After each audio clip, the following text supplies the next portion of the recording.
Welcome to JoVE. Let's take a look at how you can use the JoVE LTI tool to add a quiz in Moodle.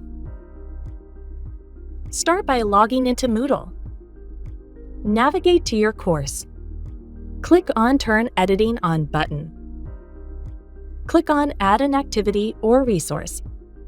Select JoVE Videos. Click on Select Content. Click on Continue in a new window. Select Quiz. Click on plus Create Quiz button.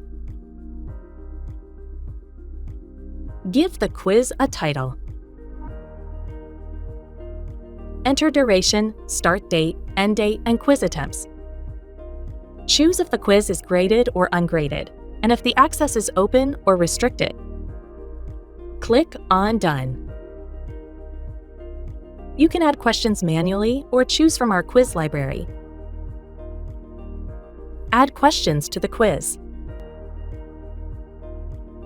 Once you are done adding all the questions, click on Save button. Click on Back to My Quizzes. Add the newly created quiz. Click on Add Selected Quiz. Click on Save and Display. That's it.